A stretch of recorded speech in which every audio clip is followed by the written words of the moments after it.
радиосының әуе толқынында әлеумет тынысы хабары.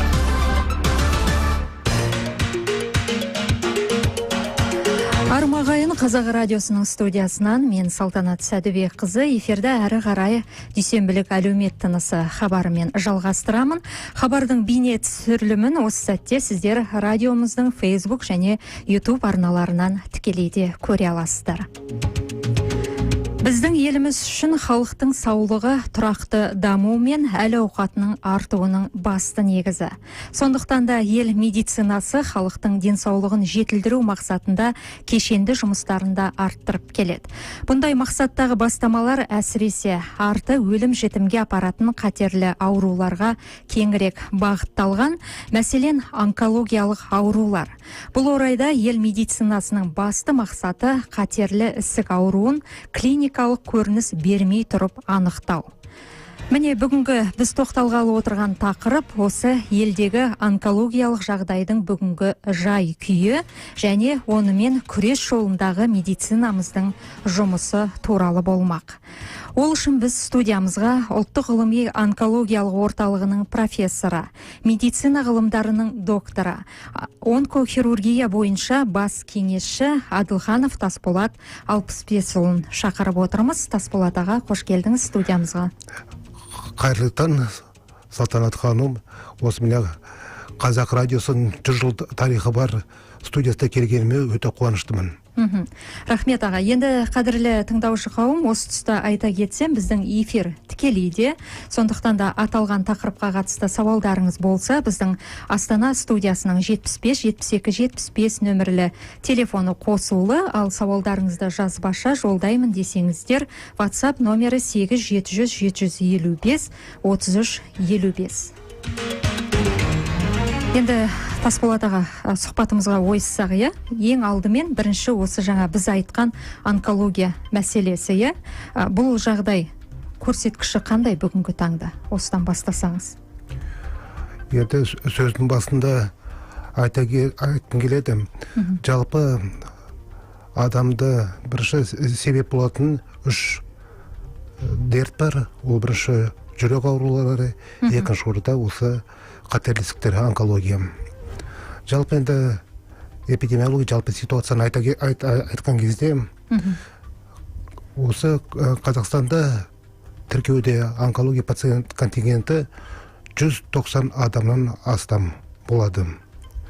Жылда 30-35 мың адам сондай қатерлі ісік диагнозымен анықталады. Жаңадан тіркеледі, бұл көрсеткіш 30-35 мың. Енді өкінішке орай 15 мың адамдай жыл сайын осы зардап шегіп, осы ауырдан шеттеп кетеді. Ал енді былай нақты статистика айта кетсек, 100 мың адамға бізде онкологияда саналады, сонда 175 бүтін 100 мың адамға промилльдеп, сондай показатель көрсеткіш болады. Ал енді өлім көрсеткішті болса, ол 75-100 мың адамға деп саналады. Енді бұған қатысты статистика не дейді аға? Жалпы бұл көрсеткіш азайтылып отыр ма жыл өткен сайын? Біздің елде әртүрлі қазір бағдарламалар жүріп жатыр. Сол себепті бұлай динамикада Қазақ ұлттық ғылыми институтының көрсеткенде айтқанда сонда 11% деп ауру саны азайған деп көрсетеді. Оның ішінде 0,7-ге дейін өлім көрсеткіші азайған. Сонда бір жақсы бір тенденция бар. Төмендетілген, демек көрсеткіш.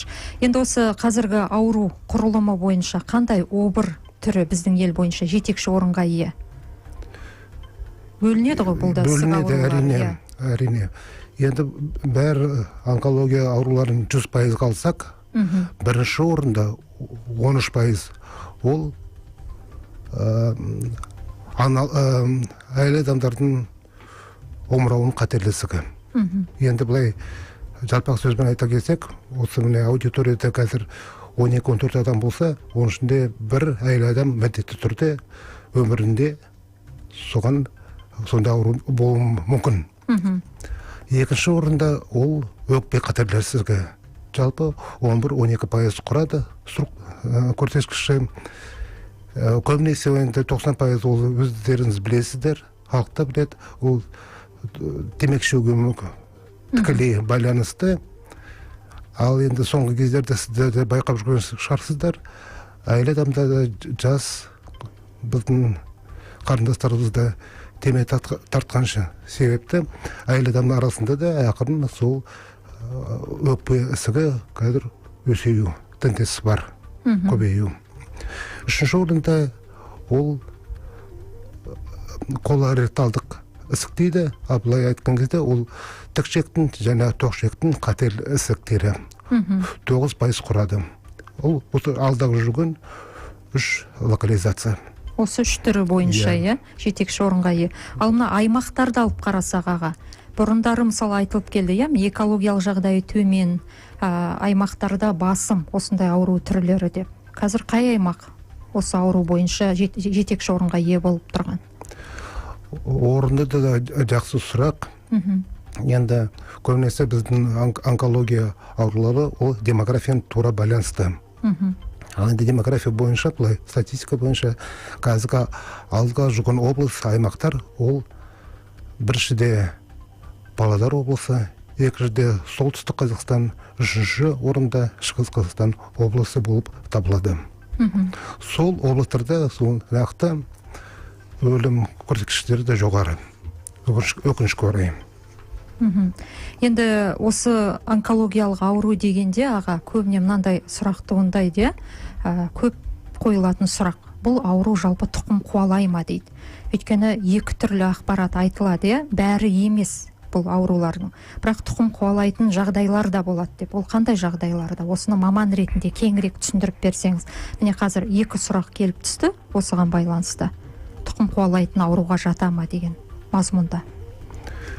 Бізге науқастың анамнез дейді, анамызды жинаған кезде жақын туыстары, әке-шешесі, ата-бабалары обыр ауруы болды ма деп біз сұрақ қоямыз. Оның себебі адамда не тұқым жағынан кейбір жағдайда болады, кейбір жағдайда сол онкология ауруына бейім болуы мүмкін адамдардың. Айында тікелей бағдарлама айтсақ, жаңағы жоғары айта кеттім, ол омырау қатерлісігі.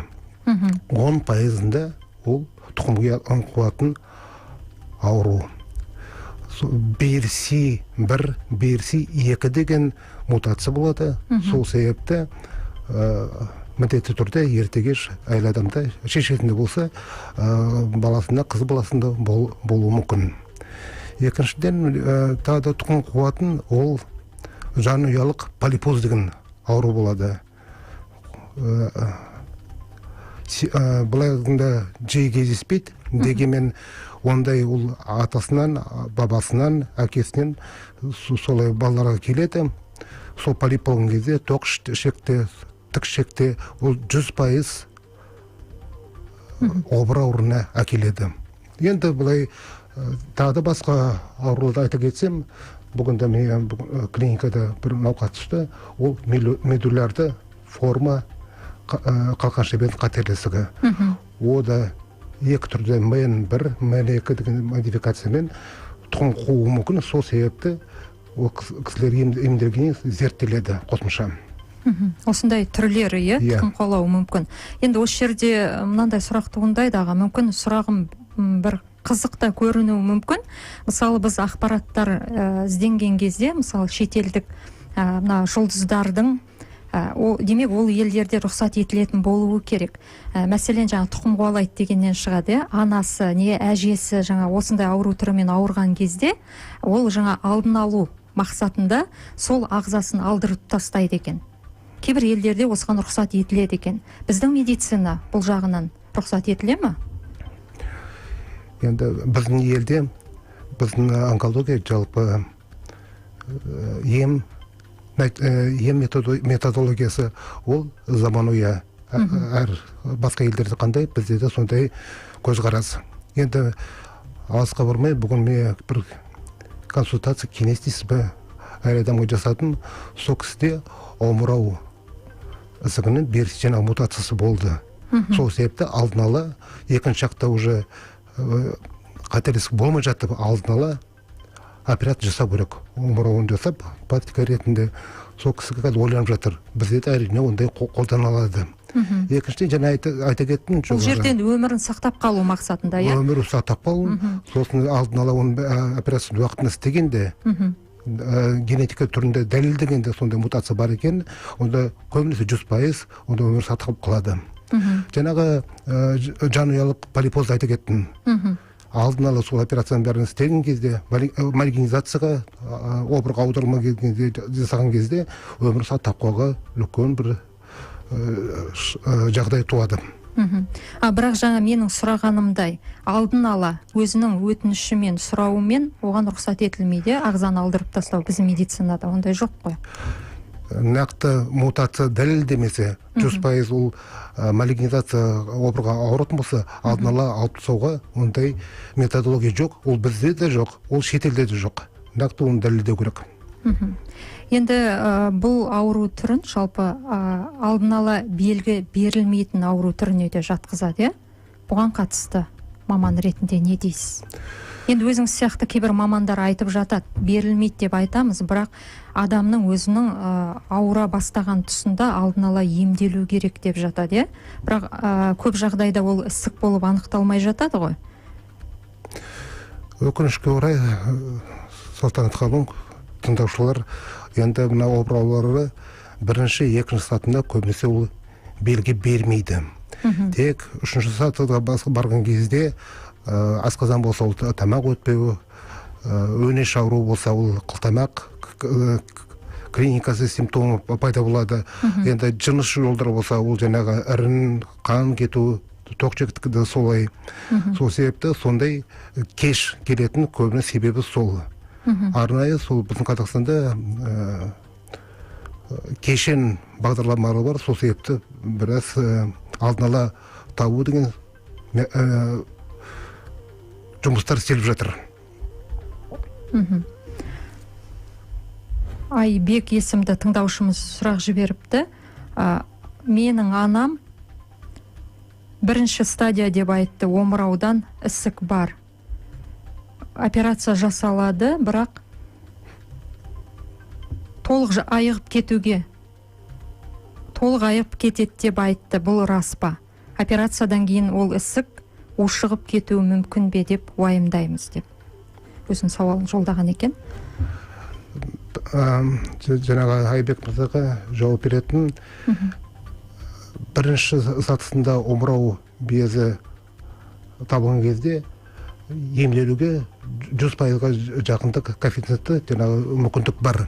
Бірақ дегенмен радикалды операция істегеннен кейін жаңағы алынған материал ол міндетті түрде молекулярдық гистологиялық зерттеуге барады. Сол кезде жаңағы омырау безінің өзі 4 түрі болады. Оны айтады 4 бөлігінің қайсы болады, содан ары қарай клиникалық жүруі, сосын қандай ем алатыны содан байланысты. Жақсы. Жалпы бізде қай түрі жақсы дамыған? Осы емдеу тәсілдері бойынша осы ауруда. Өте дұрыс сұрақ. Енді біз жалпы осы сұраққа көшер алдында айтайын деп едім. Жалпы Қазақстанда онкология службасы деп айтайық па, бізде 16 онкология клиникалар бар, диспансерлар, 3 онкология бөлімдері, 2 онкология институты. Енді Қазақстанда онкология жан-жақты заманауи технология пайдаланады. Енді былай айта кетсе, Алматыдағы онкология институтында бәрі технология пайдаланғанмен, дегенмен ана сәулелі ем технологиялар бұрынғы замандардан 50 жылдан асқан тарихы бар. Енді мына Семейді айта кетсек, былтырдан бері ядролық медицина орталық ашты. О да жақсы. Радиотерапия, қалқаша без емдеуге сонда бір біздің халықтың қолы жетіп отыр. Енді осы мына бізде мен істейтін жер ұлттық ғылыми онкология орталығында ол жаңадан салып жатыр. Айта кетсек, мүмкін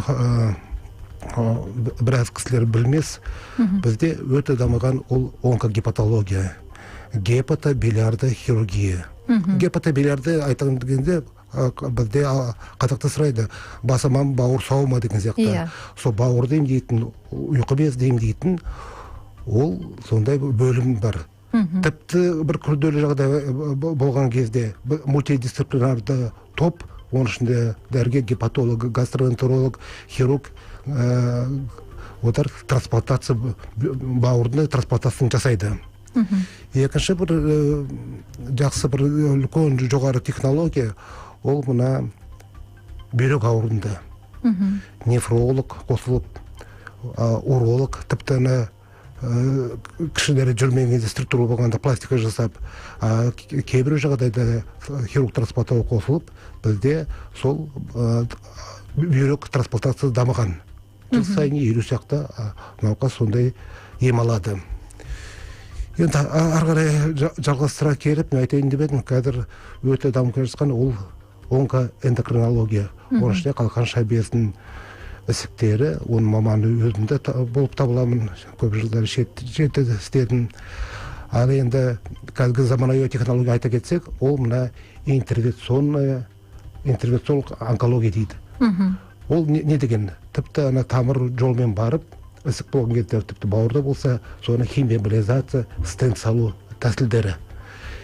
Тағы да айта кетсек, ол мына мен инвазивті хирургия. Тіпті адамға ауыршылық түсірмей, бүйректі, асқазанды сол мини-достықпен, мини-инвазивтік технология арқылы сондай операция істеу мүмкіндік туып отыр қазір.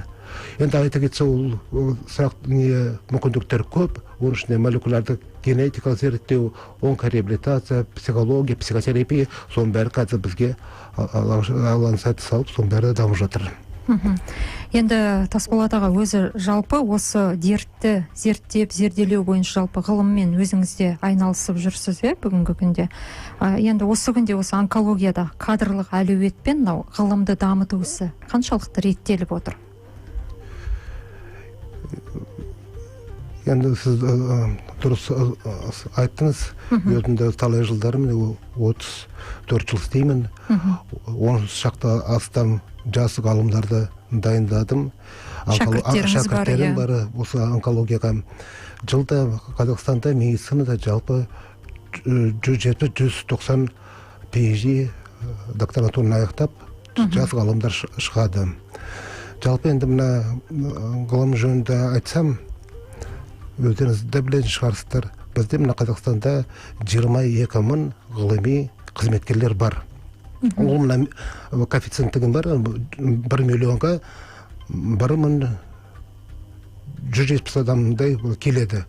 Ал 90 жылдары осы Қазақстан елімізде ол коэффициент, ол саны 2 есе көп болушы еді. Енді 1 миллионға санағанда дамыған елдерде, Жапонияда айтайық, Америка құрама штатында, онда 1 миллионға 4 мың ғалым келеді. А Дания, Норвегияда 8 мың. Осы мына мен ойлаймын, қазір біздің ғылым министрлігі үлкен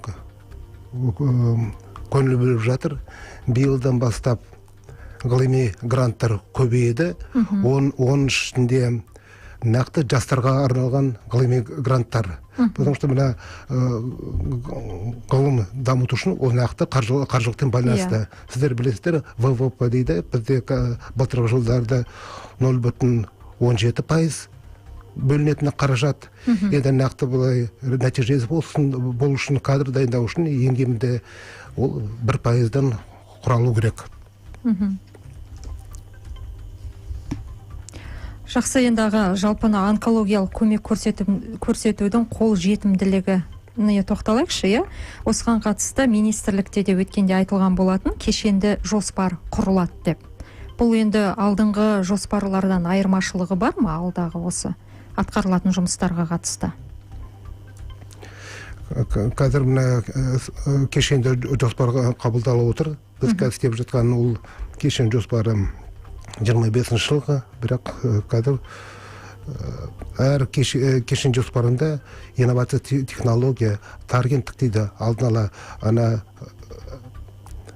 қандай гендік түрден ісіктің соған арнайы дәрілер деп жоспарлап отырмыз. Интервенционный жана айта кеттім онкология, мини-инвазивтік онкология, соған сондай мүмкіндігіміз туады. Оның бәрі жаңа кешенді бағдарламалғанда, оған ішінде бюджеті де болады, қаражаттандыру.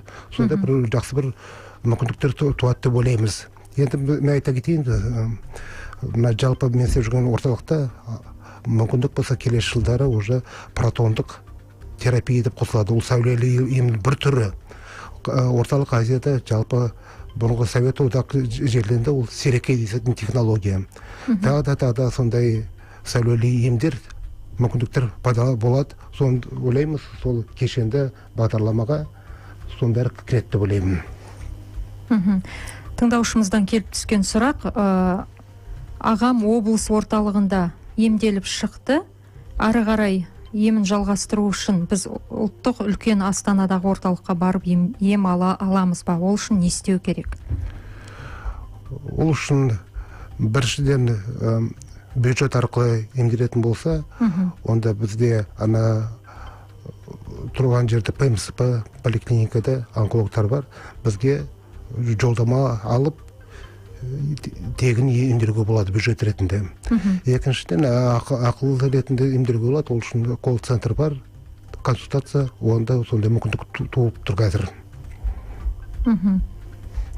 Түсінген бойынша бұл тыңдаушыда тікшек ісігі дейді.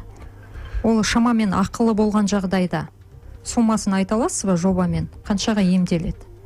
Портал деген енді шыны керек күтетін жағдай болады, Порталға қойған кезде, мысалы, келіп ем алу үшін ол белгілі бір уақыт күтеді ғой? Жаңағы бағасы ол емнің түріне байланысты. Химиотерапия, сәулелі ем деп, бірақ бюджет арқылы, портал арқылы келу, емделу ешқандай қиындығы жоқ. Оған біздің мамандар дайын. Осы міне Қазақстан бойынша колопроктолог деген тікшектім дейтін мамандар бар. Сонда біздің жас ғалымдар, жас алтын қолды дәрігерлер бар. Ол көмек жасауға жағдайымыз қазір туып тұр. Жақсы, рахмет аға. Енді біздің білуімізше ақпарат алғанымыз онкологиялық ауруларды емдеу мен диагностикалаудың ғылыми практикалық аспектілері атты үлкен халықаралық конференция өтеді деп жоспарлануда екен. Осы айда, осы 8-9 желтоқсан күндері дейді. Енді бұндай шаралар сұрап отырғаным аға, бұған дейін де бірнеше рет ұйымдастырылды, өздеріңіз сияқты үлкен онкологтардың бас қосуымен. Ал осы шараның несіне, не күтеміз, мақсаты қандай болады?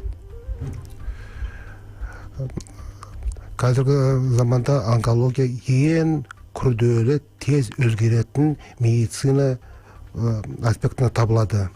Оның себебі жаңа терапия, таргенттік дейді, тұқым қуатын дәрілер пайда болып жатыр, интервенционный радиология бәрі дамып жатыр. Жыл сайын конференция өткізбесе, білім бәрі ескіріп кетеді. Сол себепті біздің конференция өткізетініміз 7 елден белгілі ғалымдар қатысады, онлайн, офлайн форматында. Сол кезде біз біріншіден жаңа технологияны қандай қауіпсіз, оны қалай пайдаланатын, соны пікірталасамыз. Сосын біздің жаңағы шет елмен, жалпы Қазақстанда онкологтар жинап, әр орталықтан солар қандай бағытта жұмыс істеп жатқанын ғылыми, қандай болашақ бар деген сияқты, соған біз бас қосып, үлкен бір мүмкіндіктер туады.